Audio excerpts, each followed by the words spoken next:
জি 24 ঘন্টায় স্বাগত। Jack অলিবল studio থেকে আপনাদের সঙ্গে আমি শুভদীপ।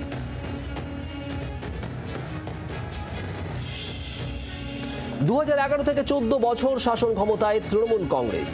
গত 14 বছরে বিরোধী দলনেতা পরিবর্তন হয়েছে। পরিবর্তন হয়নি শাসক দলের এবং তাদের নেতৃত্বের নামে। 2011 সালে কংগ্রেসকে সঙ্গী করে ক্ষমতায় আসে তৃণমূল কংগ্রেস, আর তারপর 2016-তে এককভাবে লড়ে ক্ষমতায় তৃণমূল কংগ্রেস, আর একই রকমভাবে 2021-এও। পালা বদলে 14 বছর পার। 2011-এ তৃণমূল ক্ষমতায় আসে এককভাবে 184টি আসন দখল করে। বিধানসভায় তখন বিরোধী দলের ভূমিকা ছিল বামফ্রন্ট। 2016 সেবার তৃণমূল কংগ্রেস এককভাবে লড়ে 211টি আসন পায়। সিপিএম এর আসন 40 থেকে কমে হয় 26টিতে। আর ওই বছর বিরোধী দলনেতা হন আব্দুল মান্নান। তার কারণ 2016 বিধানসভা নির্বাচনে বামফ্রন্ট এবং কংগ্রেস একযোগে লড়ে, আর সেই বছরই 3টি আসন পেয়ে রাজ্য রাজনীতি। ভোটের আগে শুভেন্দু অধিকারী তৃণমূল ছেড়ে বিজেপিতে যোগ দেন। মন্ত্রিত্ব বিধায়ক পদ ত্যাগ করে বিজেপিতে যোগ দেন শুভেন্দু অধিকারী, আর 77টি আসন পেয়ে 2021-এ বিরোধী দলের ভূমিকা নেয় বিজেপি। বছর পার তৃণমূল কংগ্রেস, একটানা 14 বছর রাজ্যে ক্ষমতায় মমতা বন্দ্যোপাধ্যায়ের নেতৃত্বাধীন তৃণমূল কংগ্রেস।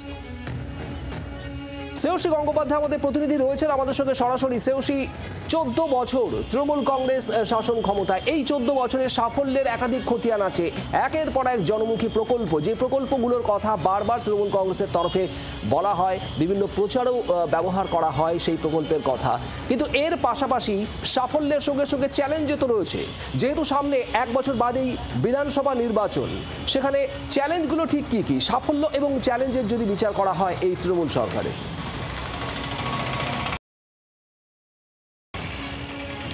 দেখো, তোমাকে যেটা জানি নাকি যে বলা যেতে পারে যে একেবারে 3 বছর অর্থাৎ তিনবার ক্ষমতায় আসার পরে কিন্তু এই মুহূর্তে কিন্তু একবারে 26-এর নির্বাচনের দোরগোড়ায় দাঁড়িয়ে রয়েছে তৃণমূল কংগ্রেস। তৃণমূল কংগ্রেসের তরফে ইতিমধ্যে প্রস্তুতি কিন্তু নেওয়া শুরু হয়েছে, এবং এই যে 14 বছর, সেই 14 বছরের মধ্যে কিন্তু কার্যত একাধিক দিকে যখন তৃণমূল সরকারের যে সাফল্য, সেই সাফল্য নিয়ে কিন্তু বিভিন্ন সময় আমরা দেখেছি যে বিভিন্ন মঞ্চে কিন্তু সেটা নিয়ে আলোচনা হয়েছে, যেখানে যার মধ্যে কন্যাশ্রী রয়েছে, যার মধ্যে ভান্ডার রয়েছে, ও রূপশ্রী রয়েছে, এছাড়া একাধিক প্রকল্প রয়েছে, সামাজিক সুরক্ষামূলক যে প্রকল্পগুলো রয়েছে সেই প্রকল্পগুলো রয়েছে। ঠিক তেমনই কিন্তু একাধিক ক্ষেত্রেও কিন্তু সেক্ষেত্রে চ্যালেঞ্জের মুখেও পড়তে হয়েছে, যেখানে আমরা দেখেছি যে এই 14 বছরের ক্ষেত্রে কিন্তু কখনো আমরা দেখেছি যে সামনে এসেছে নারদা ইস্যু, কখনো এসেছে সারদা ইস্যু, আবার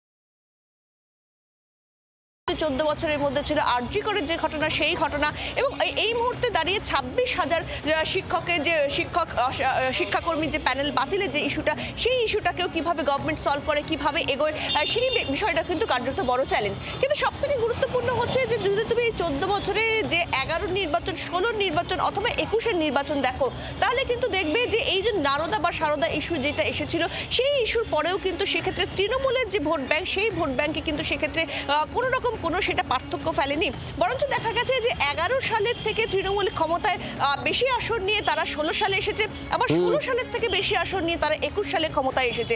এবং সেই জায়গা থেকে দাঁড়িয়ে যদি বিধানসভার অন্দরের চিত্রটা তোমাকে আমি বলি, তাহলে তুমি একটুখানি বিবেচনা করে দেখো যে এক্ষেত্রে প্রত্যেকবারই কিন্তু বিরোধী দল, সেই বিরোধী দলনেতার যেরকম নাম পরিবর্তন হয়েছে, ঠিক তেমনই কিন্তু বিরোধী দলের ভূমিকায় কোন দল থাকবে সেটাও কিন্তু পরিবর্তন হয়েছে। এক্ষেত্রে প্রথমে ছিল হচ্ছে বিরোধী দলে বামফ্রন্ট, পরে হচ্ছে বাম কংগ্রেস জোট, এবং এই মুহূর্তে কিন্তু বিজেপি। কিন্তু শাসক দলের ক্ষেত্রে কিন্তু সেক্ষেত্রে কোনো পরিবর্তন হয়নি, অর্থাৎ তৃণমূল কংগ্রেসই পরপর 3 বার জিতেছে। এবং অবশ্যই বলা যেতে পারে যে সেক্ষেত্রে যে নাম বা যে ব্যক্তি মূলত এর কাণ্ডারে, তিনি অবশ্যই মমতা বন্দ্যোপাধ্যায়। এবং যেখানে মমতা বন্দ্যোপাধ্যায় বারবারই আমরা দেখেছি যে ইলেকশন এলে তিনি বারবারই বলেন যে 294টা কেন্দ্রে তিনি প্রার্থী, ফলে কার্যত কিন্তু একাধিক চ্যালেঞ্জ এই মুহূর্তে কিন্তু 26-এর নির্বাচনের একাধিক হার্ডল পার করে তৃণমূল কংগ্রেস 14 বছর ধরে শুধু শাসন ক্ষমতায় থাকেনি, একের পর এক বিধানসভা নির্বাচনে নিজেদের ভোট শতাংশ, আসন সংখ্যাও বারবারই বাড়িয়েছে। শ্রেয়সী, তুমি আমাদের সঙ্গে থাকো, কিন্তু এই সাফল্যের খতিয়ান, সেই খতিয়ান কি ঢেকে দিতে পারবে যে চ্যালেঞ্জ, যে হার্ডেল রয়েছে গত 14 বছরে এবং আগামী বিধানসভা নির্বাচনে? আপনাদের শোনাবো শশী পাজা এবং ফিরাদ হাকিমের বক্তব্য। নারীদের উন্নয়ন, লক্ষ্মী ভাণ্ডার মতো স্কিম, মেয়েরা পড়াশোনা করুক, কন্যাশ্রী মতো স্কিম, রূপশ্রী প্রকল্প, এটাও তাতেও কিন্তু এই রাজ্যে তৈরি করা। তারপর ধরুন আমরা বিধবা ভাতা, বার্ধক্য ভাতা, যেটা পুরুষ মানুষও আছেন তার মধ্যে, কিংবা মানবিক যে পেনশন, এইটার বাদ দিয়েও আপনি সেলফ হেল্প গ্রুপ দেখুন, আপনি এমএসএমই দেখুন, সবচেয়ে সেকেন্ড লার্জেস্ট এমএসএমই ভারতবর্ষে, সেটা পশ্চিমবাংলায় এমএসএমই, এবং 29 লক্ষ মহিলাদের দ্বারা পরিচালিত কিংবা ওনারশিপ রয়েছে এমএসএমই, 29 লক্ষ। তাহলে এই উন্নয়নটাই তো উল্লেখযোগ্য, যেটা এত বছর 15 বছরের মামাটি মানুষের সরকার 2011 আসার পরে করেছে। 14 বছর আগের আর 14 বছর বাদে বাংলার আমূল পরিবর্তন হয়েছে। একটা সময় ছিল যখন আমলাসলে আমরা শুনেছিলাম অবভুক্ত মানুষ থাকতেন, তারা পিঁপড়ে খেতেন, গাছের শেকড় খেতেন।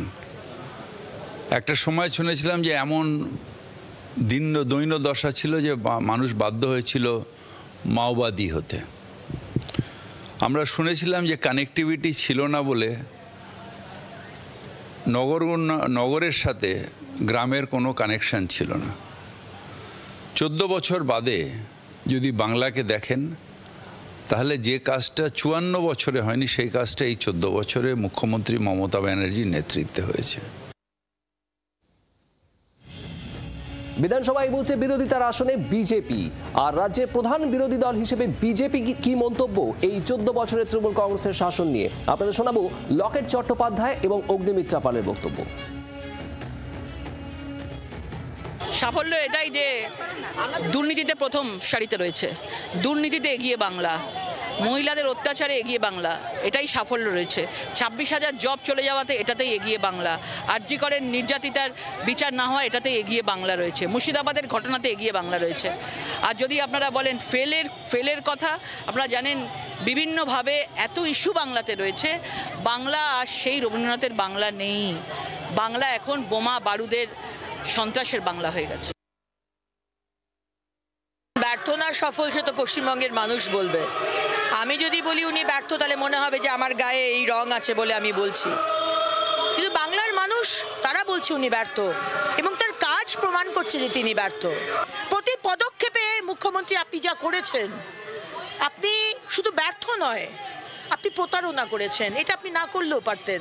আপনি বিরোধী দলনেত্রী হিসেবে আমার মনে হয় ইউ আর অ্যান সাকসেস, কিন্তু মুখ্যমন্ত্রী হিসেবে অ্যাজ অ্যান অ্যাডমিনিস্ট্রেটর আপনার এই অ্যাপিসমেন্ট পলিটিক্স, আপনার এই দুর্নীতিকে অ্যালাউ করা, আপনার আজকে ইন্ডাস্ট্রিয়ালাইজেশন না করা, এগ্রিকালচারাল শেষ করে দেওয়া, পরিবেশকে শেষ করে দেওয়া, আপনি ব্যর্থ।